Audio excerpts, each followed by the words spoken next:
Welcome to Unlock Your Soul Memory. My name is Iris and I'm a provider of hypnotherapy sessions.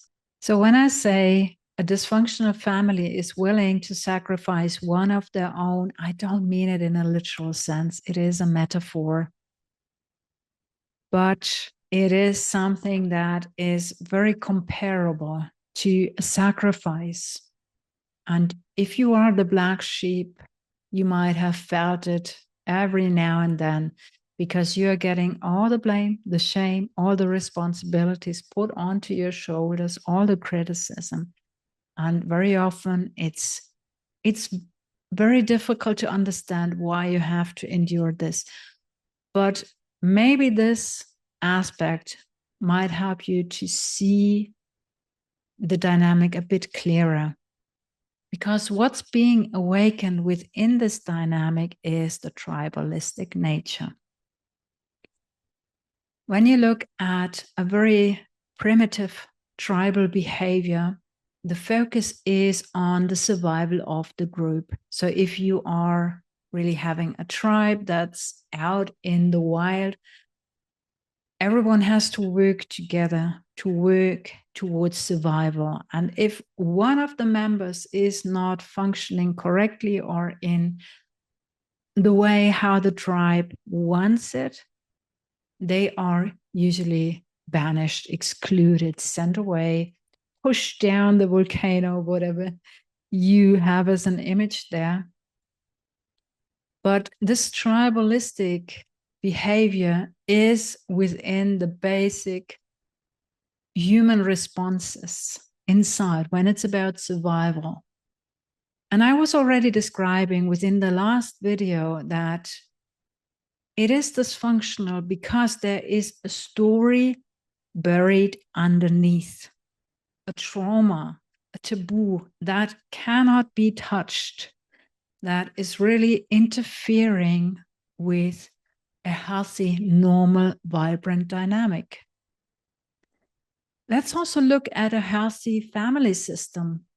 When you consider a family as a nourishing, healthy system, you notice that the parents are taking care of the kids. They're making sure that the kids are thriving, that they are being strengthened, that they can grow up to stand on their own 2 feet. There's an empowerment within this dynamic because the parents want to see their kids to thrive.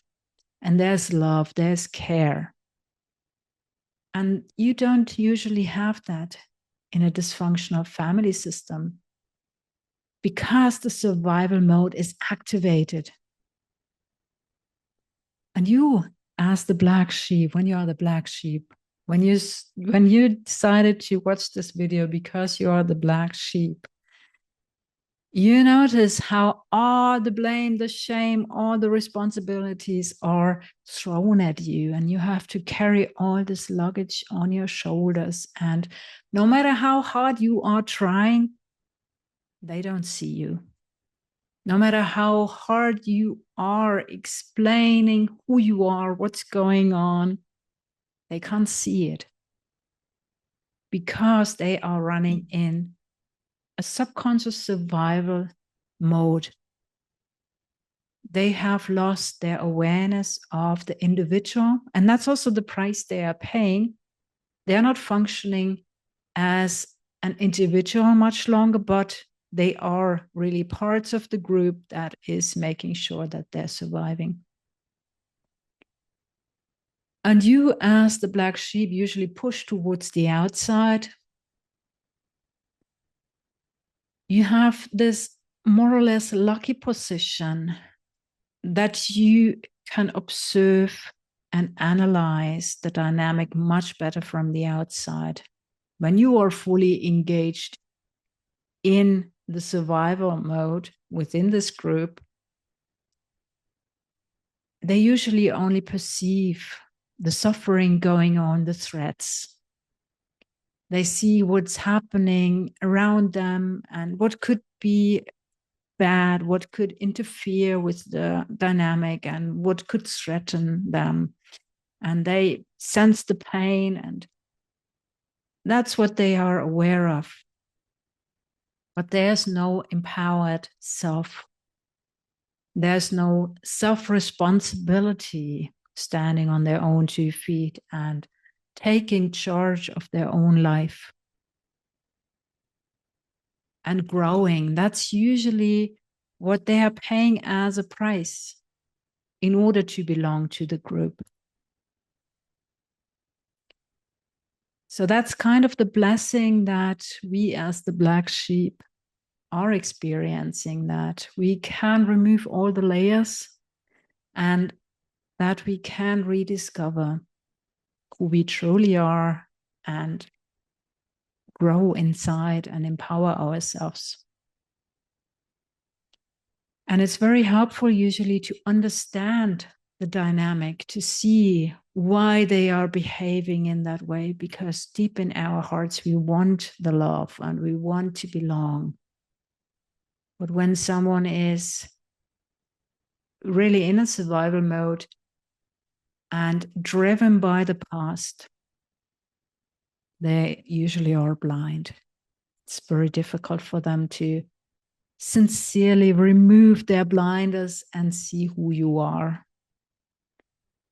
So I just wanted to share that because I find it quite interesting to notice how this tribalistic nature is running within this group system that is dysfunctional. And I really think it helps also to notice how we can approach the situation and how we can deal with it and how we can still love them, but understanding that maybe they paid the price and are not really able to fully see us for who we are. Maybe they are, maybe they learn. There's always hope. So let's not sort of set it in stone, but very often that's the case. So that's from me for today. And I'm excited to see you next time. Take good care and goodbye for now.